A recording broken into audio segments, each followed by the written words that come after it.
Okay, let's unpack this.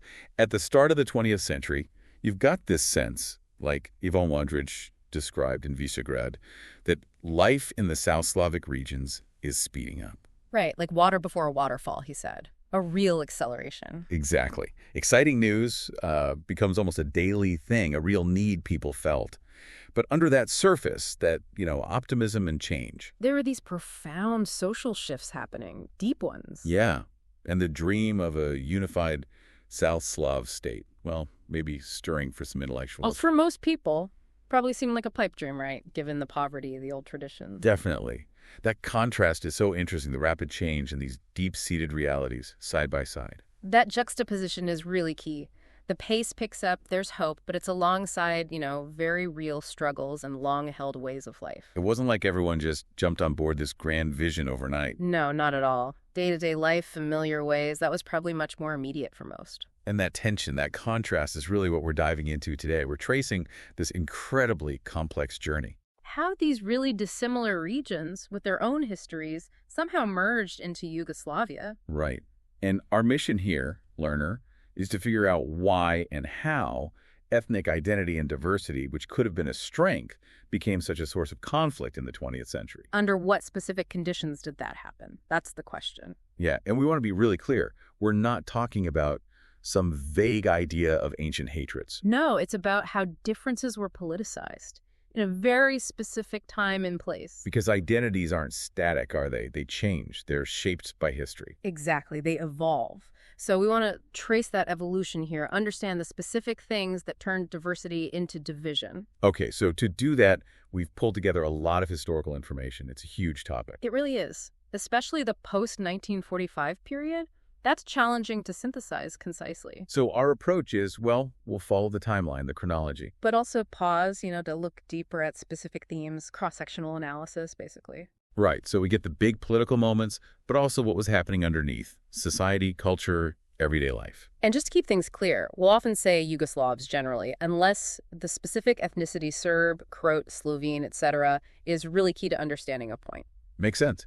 And for those of you with the visual materials, we'll mention the maps and tables, maps 1 to 6, tables 1 to 7. They show the changing landscape demographically and politically. Those visuals really help ground the discussion. So the mission for you, the learner, is to get a clear handle on the key factors, the turning points in Yugoslavia's birth and early years. Maybe uncover some surprising things without, drowning you in detail. Yeah, combining that timeline with thematic deep dives is crucial. It wasn't just top-down politics. It was all tied into grassroots changes, economy, society, culture. Okay, so let's set the scene. Around 1900, the South Slavic lands. Well, they were fragmented. Politically very divided. Totally. Serbs, Croats, Slovenes, they're living under Austro-Hungary, under the Ottomans. And then you have independent Serbia and Montenegro, too, a real patchwork. It helps to imagine, like, a fictional trip through the region back then. Good idea. Where do we start? Let's say with the Slovenes. Up in the Austrian crown lands, like Carniola, Styria, relatively high standard of living, pretty good education levels. And they hadn't seen major wars recently, unlike some others. Right. And crucially, there wasn't a single political unit called Slovenia then. They were spread across different Austrian provinces. Okay. Then we head south, over the mountains. Yeah, down to the coast, Montenegro. Places like Bar, Lake Skadar, feels different there. More Mediterranean. Definitely. Almost Venetian in feel. That coastline was their historic link to Western Europe. Okay. And then further inland, into Ottoman territory. Into Kosovo, Macedonia. The picture changes again, generally seen as poorer, less developed. And ethnically complex. Incredibly complex, a real mix. South Slavs, yes, but also Greeks, Bulgarians, Albanians, all with competing claims. Yeah. And religiously, too, roughly half Christian, half Muslim, lots of different languages spoken. That mix is so important for understanding later conflicts. And how people identified themselves back then. Yeah. It wasn't always straightforward, was it? Not at all. Very fluid. Language was key if you were living near Germans or Hungarians, right? A clear marker. But in places like Bosnia, or even parts of Slovenia. Faith often came first. A Croat peasant might say, I'm Catholic, before saying, I'm Croat. Right. That strong link between Croatian identity and Catholicism, that solidified later. Yeah, really firmed up in the 1920s. But earlier on, it was much more about religion or just being Christian.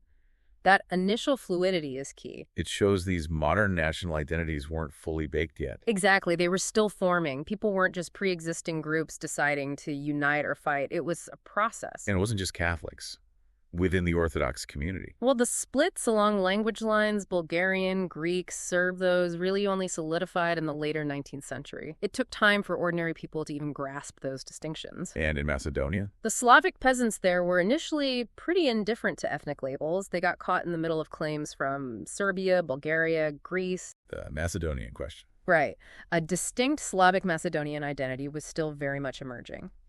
It really underlines that this was nation building in progress, like France or Germany earlier. Exactly, but with Balkan complexities. Centuries of foreign rule meant overlapping identities, language, religion, political history. It wasn't simple. We had different ideas of what a nation even was, right? Right. Was it language and culture, the culture nation? Like in Germany or Italy? Or was it based on having a unified state like France? And the Ottoman legacy added another layer, the Confessions nation, where religion was the main divider. Yeah, so even though Serbs, Croats, many Bosnian Muslims spoke similar dialects. The religious difference was huge. It made a unified Yugoslav identity very hard to build from the ground up. Right. That really only got going as a top-down project after 1918 with the New Kingdom, when there was a state pushing it. So 1900, diverse, fragmented identities still fluid, often tied more to religion or region than modern nationhood. The Yugoslav idea. Yeah. Mostly intellectual for now. Precisely. And then you throw in major socioeconomic changes. Right. Population growth, some early industry, a shift to a money economy, all shaking up traditional village life. And European imperialism played a role here too, didn't it? Absolutely. Industrial nations needed markets, Mm-hmm. places to invest. You get railways built, trade networks expanding across the Balkans. Which starts to chip away at older community structures, brings in new ideas. Though we should be careful not to overstate it. A modern industrial society, still just faint outlines in most places compared to Western Europe. True. But there was definitely interaction between cities and countryside. Urban lifestyles started to filter down. Like what? Well, observers noted things like glass cups, petroleum lamps replacing older things, European farm wagons, Western clothes appearing. Even ways of speaking, like using the formal you. Yeah, the German form of greeting, some called it, small things, but Yeah. they point to a gradual cultural shift and integration into a wider European sphere. These little changes signal a bigger transformation happening, They really do. And alongside this, you get this intellectual and national awakening. driven by better education, more mobility for educated youth. Especially in Serbia, yeah. In the 1860s, 70s, you have Serbs educated abroad bringing back liberal ideas. Influencing politics. Definitely. Groups like the Progress Party, the Liberals, they wanted Western-style development, move past outdated patriarchal Serbia as they saw it. But it was mostly an elite thing. Largely, yes. Serbia didn't have a big middle class to really push that modernization across the board. The wealth gap was huge, a few millionaires in Belgrade, nothing like the middle class in, say, Zurich. But Serbia did consolidate nationally after 1878, right? State, parliament, culture, language. Yes, a significant consolidation. Even back in 1873, the Austro-Hungarian consul, Calais, warned Vienna that many saw Serbia as the potential Piedmont of the Balkan Slavs. Meaning the unifier, like Piedmont in Italy. Exactly, and those ambitions had public support. When the Bosnian uprising happened in 1875, there was strong backing in Serbia for getting involved. So Serbia is becoming a key player. A very key player, a strong, independent South Slavic state that could become a magnet for others, especially Orthodox Slavs still under foreign rule. And as these national ideas gain ground, the ideologies themselves become more powerful. Absolutely. Folk epics, old stories, they get adapted, modernized, become fuel for liberation movement. Creating a shared history, legitimizing leaders. Right. Think about the 500th anniversary of the Battle of Kosovo in 1889. Huge symbolic moment for Serb identity. But this wasn't uniform across all South Slavs. Yugoslavism itself was complicated. Very. It had Croatian roots, but also this broader South Slavic idea. And initially, Serb intellectuals were wary. Worried about Croatian influence undermining their own institutions, like Matica Srpska. Precisely. They were resistant to early forms like Illyrianism coming from Croatia. But that changed. It shifted, especially after Prussia's victory in 1866 seemed to weaken Austria. Croatian and Serbian politicians started talking more, exploring liberation from the Ottomans, even a possible federation. Interesting. And the annexation of Bosnia-Herzegovina by Austria-Hungary in 1878. Another huge turning point. It basically made Ottoman rule a Serb issue, since most Croats were now in the Habsburg realm, allowed for separate national strategies for a while. And how did these ideas reach ordinary people, the illiterate majority? Printed calendars were big, simple images of national heroes, King Tomislav for Croats, St. Sava for Serbs. Theater, literature. Yeah, creating national heroes like Matija Gubek, the Kosovo figures, and of course symbols, flags, holidays, even specific foods help build that sense of community. So by the early 1900s, you have the ingredients for Yugoslav identity, shared language roots, more intellectual contact, growing historical awareness. But still competing ideas, shaped by different histories, religion, regional loyalties, still very much in flux. Then bang the Balkan Wars, 1912-1913, really heating things up. Massively. Remember, nation building is still ongoing, unevenly. And these wars worsen conflicts in the Ottoman areas. Definitely. The Macedonian question is still burning. Albanian nationalism is rising, leading to unrest, revolts. And tragically, these wars saw horrific atrocities by all sides. Against civilians. Yes. Ethnic cleansing.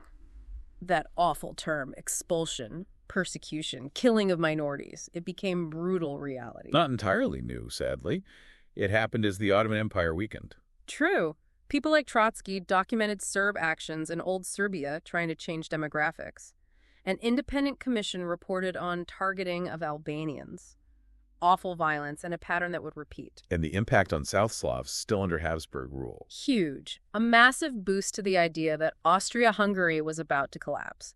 That a Yugoslavia led by Serbia was coming. Even Austria initials saw it. Yeah, Alexander Hoyos in the foreign ministry noted it. Reports warned the emperor about revolutionary spirit, especially in Dalmatia, fueled by this Serbo-Croatian unity idea. Pushing Austria-Hungary towards a harder line. Towards militarization, yes. Yeah. More ultimatums to Montenegro, Serbia, increasingly seeing force as the only option with Belgrade. By summer 1914, they're seriously thinking surgical intervention against Serbia was needed to save the monarchy. And Germany was encouraging this. Yes. So the decision for a more aggressive policy was already made, even before the assassination in Sarajevo. The Balkan Wars just cranked up the tension massively. So they not only inflamed nationalism, but set the stage for World War I. Absolutely. And that war, devastating as it was, became the crucible for Yugoslavia's birth. Though Austria-Hungary struggled initially in the war. Yeah, poor planning, logistics issues, and the Serbian army under Putnik was very motivated, fought well. Battle of Sur was a big early Serbian victory. Austria got bogged down. And the brutality continued against civilians. Horrifically so. Rudolf Reis, the Swiss professor, documented Austro-Hungarian atrocities in Serbia. Destruction of towns like Čabac, mass killings, rape.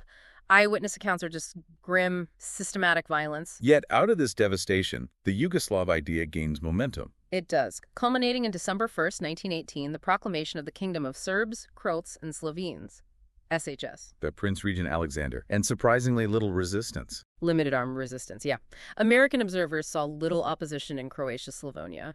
A plebiscite in Dalmatia showed huge support. And the international context was vital. Wilson's 14 points. Crucial. Self-determination was the buzzword for the new European order after the Paris peace treaties. Each people should have its state. Based on language, ethnicity. Though strategy played a role, too. Oh, absolutely. Creating these nation-states in Eastern Europe was also about building a buffer, a cordon sanitaire, against Bolshevik Russia and maybe Germany later. So Yugoslavia is born from war, nationalist fervor, and this new principle of self-determination redrawing the map. But the early years of the SHS kingdom, 1918-1929, far from smooth sailing. No. The state structure itself kind of encouraged nationalist groups, didn't it? Even paramilitary ones. Yeah, groups like Sokol or Janor pushed a unitary state, often trampling regional identities. And the WWI divisions didn't just vanish. Veteran groups formed along old enemy lines. Right. Many felt lost in the new system, and some were later drawn to ultra-nationalist movements, even fighting in the WWII Civil War. And we need to be careful not to blame everything on ethnic conflict. Absolutely critical point. Political calculation, ideology, economic interests. They mattered just as much as the national question in destabilizing things. Alliances shifted based on advantage. All the time. Look at Stepan Radic, a strong federalist, but he still collaborated with the centralist radical party when it suited him. It shows the complexity.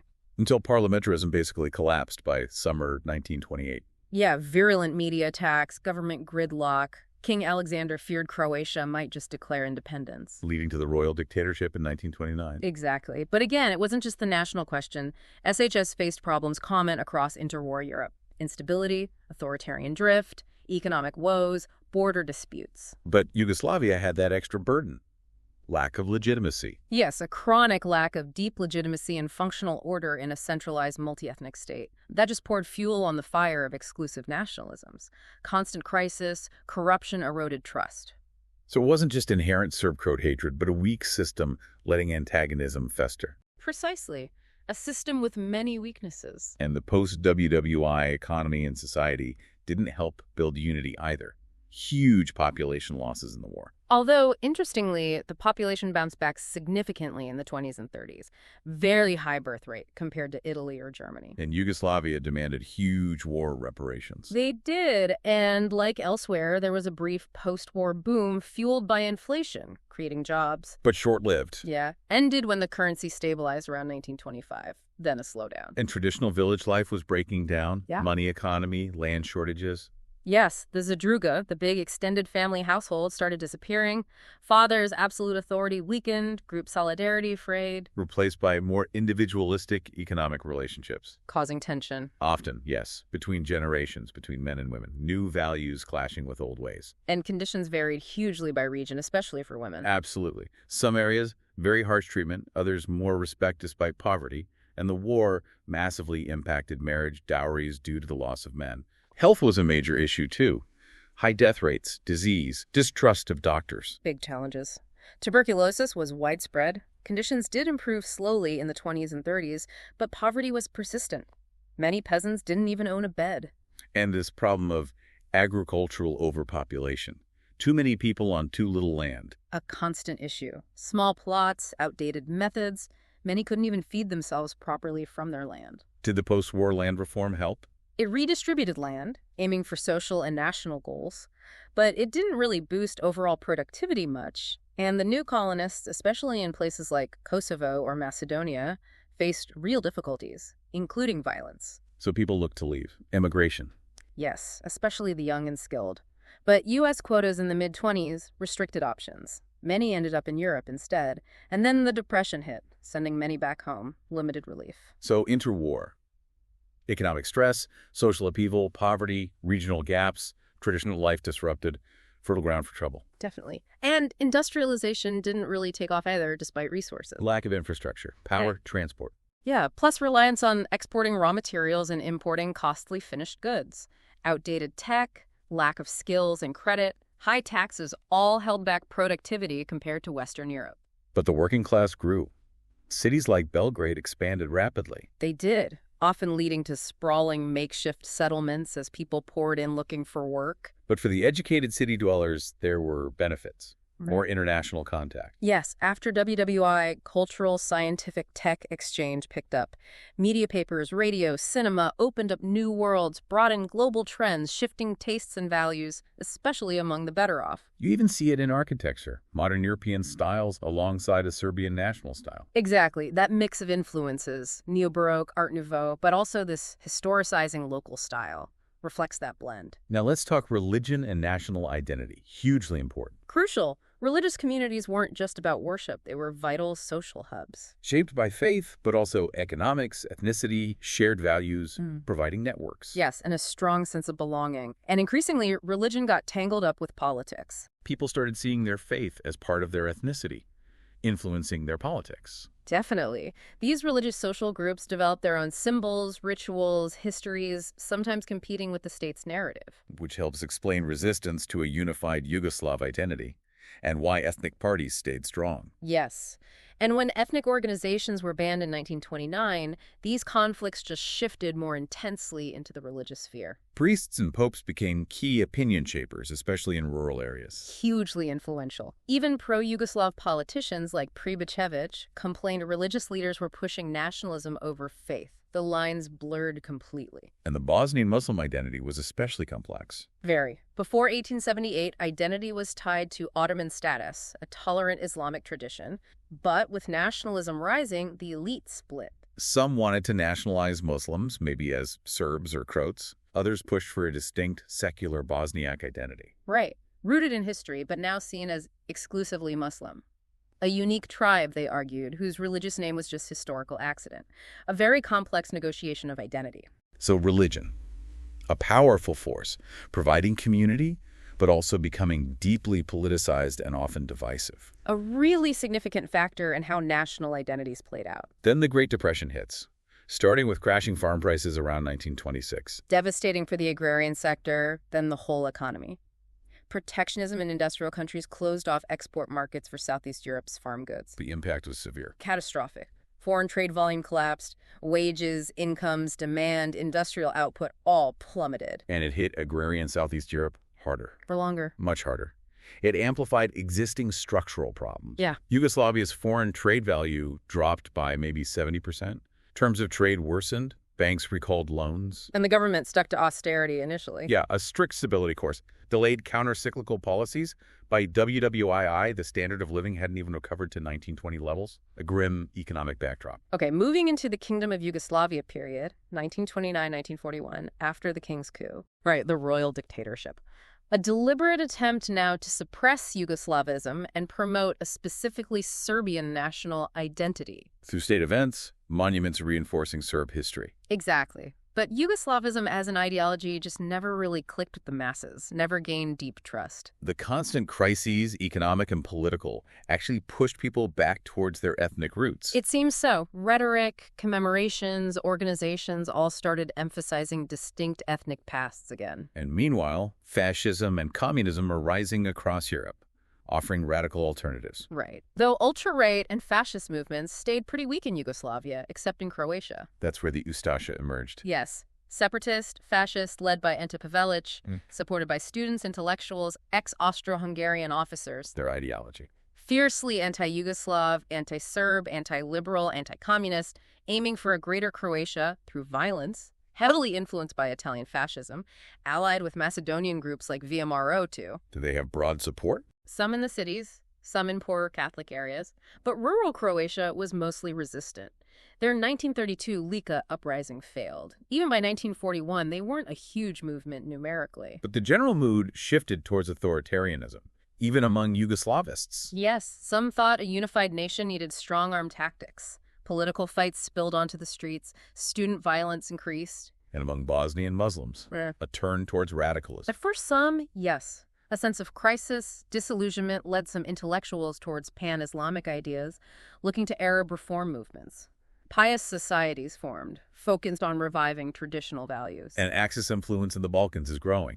Italy and Abyssinia, Germany taking Austria, Czechoslovakia. Making British and French support look weak. Fear grew that Croats might turn to Hitler. Italy kept stirring up the Ustasha. Then the Sporazum, the 1939 agreement, giving Croatia autonomy. An attempt to calm things down. But it satisfied neither side fully. Ustasha wanted more, communists opposed it. And then WWII started, so most of it wasn't even implemented. And then, April 1941, Yugoslavia is destroyed. Dismembered. Germany, Italy, Hungary, Bulgaria, Albania carve it up. Axis creates the independent state of Croatia. Conditions under occupation. Horrendous. Starvation in poor areas, strict censorship, Nazi propaganda everywhere, deep despair, especially in Bosnia. One account said, no one ever leaves the house, just fear. The role of the Catholic Church, Archbishop Stepanak, still very debated. Highly controversial. Some clergy clearly sympathized, cooperated with the Ustasha. Stepanak's own stance was ambiguous, complex. And the Ustasha regime unleashed systematic terror, ethnic cleansing. Ordered brutal ethnic cleansing in Serb areas, installing loyalists using horrific methods that Franciscan priests order in Nin, kill all Serbs, chilling. Leading to cycles of revenge, Chetnik counterattacks against Muslims in Bosnia. Yes, more massacres, more displacement, a devastating spiral of violence. Even SS reports noted the scale of the tragedies. Then, after WWII, a new socialist Yugoslavia emerges. Under Tito's communists, Belgrade liberated October 44, Tito envisioned a socialist one-party state, neutralized rivals, got allied recognition. One key move for Tito was liberating Istria and Dalmatia from Italy, unified Croat lands within Yugoslavia. A very significant achievement, yes. Helped secure Croat support. Socialism became the official glue. Patriotic education, pan-Yugoslav identity to stop ethnic strife. But it was always a balancing act with national identities. Tito's system aimed for rapid modernization. Industrialization, social justice. Yes, state-led, sometimes coercive, pushing peasants into industry, but more pragmatic than the Soviets. Used persuasion too, tolerated some local customs. Agitprop propaganda was key. And the break with Stalin in '48, huge moment. Pivotal. Tito's Balkan Federation ambitions, independent foreign policy angered Stalin in Britain. Yugoslavia gets expelled from Cominform, leads to purges inside Yugoslavia. But less brutal than Stalin's purges. Generally less total, yes. Yeah. Tito dealt with critics, but often through co-option as well as repression, as long as they didn't challenge the core brotherhood and unity idea. The 50s and 60s often seen as an economic miracle. Relatively speaking, yes. Rapid industrial growth, rising living standards, international recognition, a model for the developing world in some ways. Though not without problems. The Kazanine peasant uprising in 1950. Right. Resistance to harsh rural policies led the party to eventually shift course in '53, disband unproductive collectives, return land to private owners, shows local realities could force change. And the state actively built a Yugoslav identity. Tito cult. Partisan myth. Very actively. Yeah. Through pop culture, literature, staged events, removing old symbols like the Jelačić statue in Zagreb, the Tito cult was pervasive. And society changed dramatically. Technology, farming, education, media access spreading. Yes, big shifts. More mobility, housing, daily life, hygiene improved, new focus on individual achievement, though family ties remained strong. But massive migration to cities emptied villages, left them older, more female. And unique freedoms compared to the Eastern Bloc, like travel to the West. A major difference from the '60s on, the guest worker phenomenon. Huge numbers worked in Western Europe. What about gender? More women working, but still unequal. Exactly. Higher workforce participation, but underrepresented in the party, still carried the double burden of work and home. Private life, marriage changed slowly. Consumer culture starts creeping in. Western influence.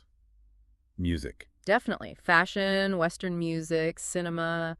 The vibrant YU rock scene emerged. But beneath the surface, regional gaps were widening. North, richer, south, poorer. Yes. Despite subsidies, the disparities grew. Slovenia, Croatia pulling ahead, Bosnia, Macedonia, Montenegro, Kosovo lagging. A major source of future tension. And intellectual dissent existed. Praxis philosophy, black wave cinema. Yes, after the break with Moscow, there was space for critical thinking, exploring Yugoslav reality, often quite critical. Student protests in '68 reflected some of that dissatisfaction. Yes, discontent with reforms, job worries, the gap between progress dogma and reality. Then the decentralization reforms in the '70s, giving republics more power. But also fueling nationalism within the republics. The change improving Muslim status in Bosnia boosted their confidence but worried Serbs and Croats there. Language disputes started heating up too, questioning Serbo-Croatian unity. Yes, linguistic purism in Slovenia. Language becoming a key symbol of national identity everywhere. The Croatian Spring in '71, pushing for more autonomy. That led directly to more constitutional talks. Culminating in the 1974 Constitution. Further decentralization. Complex self-management system. Very complex, the negotiated economy.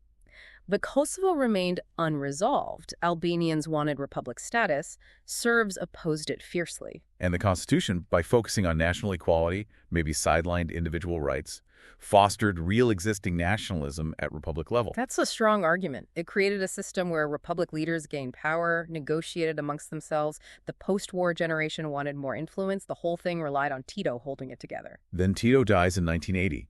And things unravel. A period of deep crisis begins. The economy tanks, debt, inflation, unemployment, especially youth unemployment, social unrest, strikes rise. Political trials of nationalists in the early '80s, Tudjman, Izetbegovic, did they backfire? Paradoxically, yes. Instead of silencing dissent, they often mobilized intellectuals. Initially for democratic rights, but increasingly with a nationalist edge. Constitutional reform attempts failed. Deadlock. And Kosovo explodes in '81. Violent protests, demands for republic status. Huge demonstrations, calls for unification with Albania, too. Serbian leadership starts talking about abolishing Kosovo's autonomy. Tensions skyrocket. Kosovo becomes an obsession in Serbia, the Martinovic case. Yes, framed as a symbol of Serb suffering. Petitions against Albanian nationalism. Intellectuals demand action. Kosovo becomes the focal point of Serb grievance. Serbia's main complaint. Its unique structure, provinces blocking central policy. That was a core issue, fueled intellectual discontent, leading to the Sanju Memorandum in '86. The Serbian Academy document, nationalist undertone. Early nationalist, yeah. articulated Serb victimhood, all feeding a pervasive sense of crisis, insecurity. People start wanting a strong hand. And nationalism revives everywhere. Serbia focusing on Kosovo, Greater Serbia ideas. Croatia asserting its identity, remembering Jasenovac. Slovenia emphasizing independence, its Central European ties. The Orthodox Church becomes more public, promoting Serb identity. Yes, causing concern in the party. And these debates over WWII victims become incredibly toxic, undermining brotherhood and unity. National myths, heroes get resurrected everywhere, Chetniks reappear in discourse. But some multicultural life, dual identities still existed. For many people, yes, Yugoslav and Serb or Croat, etc., but the nationalist propaganda increasingly drowned that out. A real fin de siècle mood, disillusionment, ideological vacuum. Definitely. Leading to different reactions, new social movements, consumerism, and almost apocalyptic feel, the hedonism of the dieselars. Warlords emerging, linked to soccer hooligans, turbo folk music. Yeah, creating this violent chauvinist counterculture. Yeah. And nationalist campaigns ramp up elsewhere too. Izetbegović's SDA in Bosnia pushing Muslim unity, autonomy for Sandjak. And the media pours gasoline on the fire. Absolutely. State TV in each republic falls under nationalist control. An open propaganda war breaks out. The Yugoslav broadcast system collapses. Leading inevitably, it seems, to the final demise in the 90s. Slovenia and Croatia declare independence, June 91. International community is unsure how to react. Conflict flares in Croatia, clashes with the army, Vukovar siege, Dubrovnik attacked, Republic of Serb Krajina declared ethnic cleansing. All of that, brutal fighting, EC peace efforts fail. UN sends peacekeepers, but they can't prevent massive displacement, both Croats from Krajina and Serbs from Croatia. Then Bosnia follows the same path.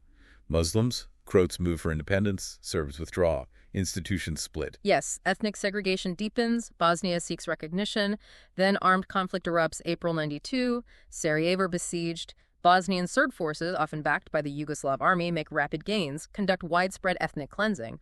Bosnian Muslim forces are initially overwhelmed. And then the Croat-Bosniak war within the war. Horrendous destruction. Mostar's old bridge destroyed. Eventually, international pressure leads to the Federation Agreement in 94, but fighting continues. And it's fear, rumors, media lies that turn neighbors into enemies. As documentaries like We Are All Neighbors showed so powerfully, yes, insecurity and disinformation transformed coexistence into hate. So the final collapse wasn't sudden. It was a result of that 80s disintegration. Exactly. Institutions eroding, state losing control of violence, a power vacuum filled by ruthless ethnic agendas pursued by military means. A mix of civil war and aggression. A violent end to the 19th century nation-building dream. Yes. The multi-ethnic South Slavic idea defeated by the drive for homogenous nation-states. What was left? Serbia and Montenegro stayed together until 2003. Right. And feelings about Tito today. Still mixed. Nostalgia for perceived peace, but also remembering the problems. Yugo nostalgia exists, but often negatively viewed. And Croatia banned rejoining any South Slavic union.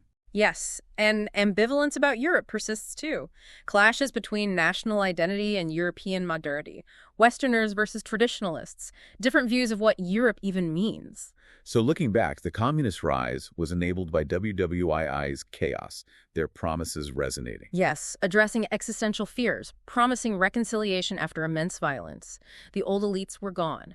A fundamental shift. But socialist modernization had unintended consequences, deepening regional gaps, creating new nationalisms, fostering competition. It absolutely did, and provided tools nationalists later used, prioritizing national equality over individual liberty and democracy. Might have actually strengthened national identity as the main political loyalty. Arguably, yes. Regional elites used nationalism when democracy was lacking. Then the 80s crisis economy and reform stalled, loss of trust, deadlock between republics paralyzed the center. The gap between promises and reality grew huge. Leading to nationalism surging everywhere, new parties filling the vacuum, democratization accelerating polarization. Precisely. The move towards democracy, without strong institutions, ironically sped up the fragmentation along national lines. And finally, while Balkan history and culture matter, they don't fully explain the wars. No. Structural factors, history, they were constantly reinterpreted, manipulated. We have to remember individual responsibility. Reject the idea it was all inevitable. Okay, so, learner, we hope this deep dive has offered a path through that complexity. The interplay of history, economics, identity politics, ideologies, internal and external forces. Hopefully, it illuminated how Yugoslavia formed and why it ultimately fractured. and maybe provided some aha moments. Right. Showing these conflicts weren't just ancient hatreds boiling over, but products of specific conditions, specific choices. Which leaves us with a final thought for you. Considering the forces that both united and divided the South Slavs, what lessons can we draw about the challenges of unity in diverse societies today? Yeah. Are the very attempts to build a shared identity sometimes where the seeds of future conflict get sown? This is a sobering question, isn't it? And one with enduring relevance, sadly, in our world today. Lots to think about there.